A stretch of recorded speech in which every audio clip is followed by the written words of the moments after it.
نحمده ونصلي ونسلم على رسول الكريم الحمد لله كفى سلام على عباد الذين اصطفى أما بعد أعوذ بالله من الشيطان الرجيم بسم الله الرحمن الرحيم جاء الحق وزهق الباطل إن الباطل كان زهوقا সমস্ত প্রশংসা মহান রব্বুল আলামিনের জন্য যিনি তার একমাত্র পছন্দনীয় এবং সর্বশ্রেষ্ঠ দিন ইসলামকে মানুষের কাছে পৌঁছানোর আমাকে তৌফিক দান করেছেন আলহামদুলিল্লাহ। অতঃপর বিশ্বনবী রহমতুল আলামিন আখিরুল খাতিম নবীন সৈয়দুল মুরসালিন হযরত মুহাম্মদ সাল্লাল্লাহু আলাইহি সাল্লামের উপর অসংখ্য কোটি দরুদ অবতীর্ণ হোক, আল্লাহুম্মা আমিন।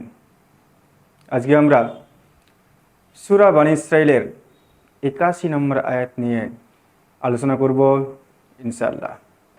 আল্লাহ রাব্বুল আলামিন কুরআনুল কারীমের ১৫ পারার ১৭ নম্বর সূরা বনী ইসরাঈলের ৮১ নম্বর আয়াতে বলছেন, যা আল হক, হক সত্য এসেছে, ও জাহাকাল বাতিল, মিথ্যা ধ্বংস হয়েছে, ইন্নাল বাতিলা, অবশ্যই বাতিল বা মিথ্যা, কানা জাহুকা, ধ্বংস হওয়ারই ছিল।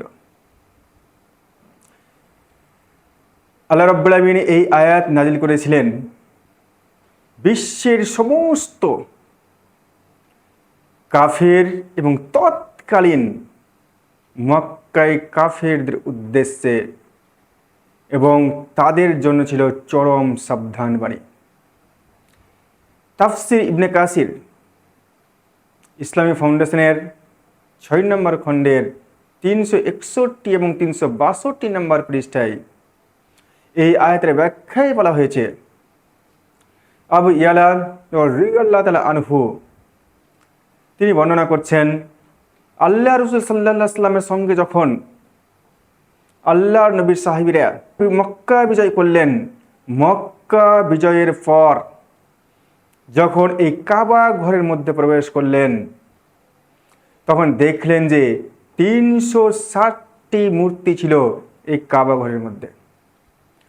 আল্লাহ রাসূল সাল্লাল্লাহু আলাইহি ওয়াসাল্লামের হাতে একটা লাঠি ছিল, সেই লাঠি দ্বারা প্রত্যেকটা মূর্তিকে ভাঙলেন এবং সাহাবীদেরকে আর ভাঙার নির্দেশ দিলেন। এবং মূর্তিগুলো যখন আল্লাহ রাসূল সাল্লাল্লাহু আলাইহি ওয়াসাল্লাম ভাঙছিলেন, তখন তিনি এই আয়াতটা তেলাওয়াত করছিলেন, যা আল হক ওয়া জাহাকাল বাতিল ইন্নাল বাতিলা কানা জাহুকা, সত্য এসেছে, মিথ্যা ধ্বংস হয়েছে, অবশ্যই মিথ্যা ধ্বংস হওয়ারই ছিল। অর্থাৎ একমাত্র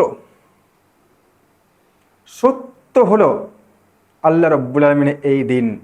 এই আয়াত প্রসঙ্গে আল্লাহ রাব্বুল আলামিন সূরা আম্বিয়ার ১৮ নম্বর আয়াতে বলছেন যে সত্যকে যখন মিথ্যার উপর নিক্ষিপ্ত করা হয়, তখন মিথ্যা চূর্ণ বিচূর্ণ হয়ে ধ্বংস হয়ে যায়। অর্থাৎ আল্লাহ রাব্বুল আলামিন যখন ইসলামের আগমন ঘটালেন, তখন ইসলাম ছাড়া বাকি সমস্ত ধর্ম আল্লাহ রাব্বুল আলামিনের কাছে অগ্রহণযোগ্য হয়ে গেল, বাতিল হয়ে গেল, মিথ্যা হয়ে গেল। এই প্রসঙ্গে আল্লাহ রাব্বুল আলামিন সূরা আল ইমরানের ১৯ নম্বর আয়াত নাজিল করেছেন। আল্লাহ রাব্বুল আলামিন বলছেন, ইন্নাদ দীনা ইনদাল্লাহিল ইসলাম, আমার নিকট একমাত্র পছন্দনীয় ধর্ম হলো ইসলাম। আল্লাহ রাব্বুল আলামিন সূরা আল ইমরানের ৮৫ নম্বর আয়াতে বলছেন, আমাই ইয়াবতাগি গায়রুল ইসলাম দীনা ফামাই ইকবালা মিনহু ওয়া হুয়াল ফিল আখিরাতি মিনাল খাসিরিন, যে আমার কাছে একমাত্র গ্রহণযোগ্য দিন হলো ইসলাম। ইসলাম ছাড়া অন্য কোনো দিন কেউ যদি তালাশ করে গ্রহণ করতে চায়, তা কখনোই আল্লাহ রাব্বুল আলামিনের কাছে গ্রহণযোগ্য হবে না এবং আখিরাতে সে হবে ক্ষতিগ্রস্ত। আল্লাহ রাসূল সাল্লাল্লাহু আলাইহি ওয়াসাল্লাম এই প্রসঙ্গে বুখারী শরীফের ২৮৪৬ নম্বর হাদিসে বলছেন, ক্বালা রাসূলুল্লাহ সাল্লাল্লাহু আলাইহি ওয়াসাল্লাম, লা ইয়াদখুলুল জান্নাতা ইল্লা মুসলিম, একমাত্র মুসলিমরাই আল্লাহ রাব্বুল আলামিনের জান্নাতে প্রবেশ করবে, মুসলিম ছাড়া অন্য কেউ আল্লাহ রাব্বুল আলামিনের জান্নাতে প্রবেশ করবে না। আমার শ্রোতা ভাই বন্ধুরা, অতএব আমরা যেন এক ইসলামের ছায়াতলে আসতে পারি, আল্লাহ রব্বুল আলমিনের ইসলামকে, কোরআন সুন্নাহকে, আল্লাহ রসুলকে মেনে চলতে পারি এবং আল্লাহ রব্বুল আলমিনের জান্নাতে প্রবেশ করতে পারি। আখির দাওয়ানা আলহামদুলিল্লাহ রাব্বিল আলামিন।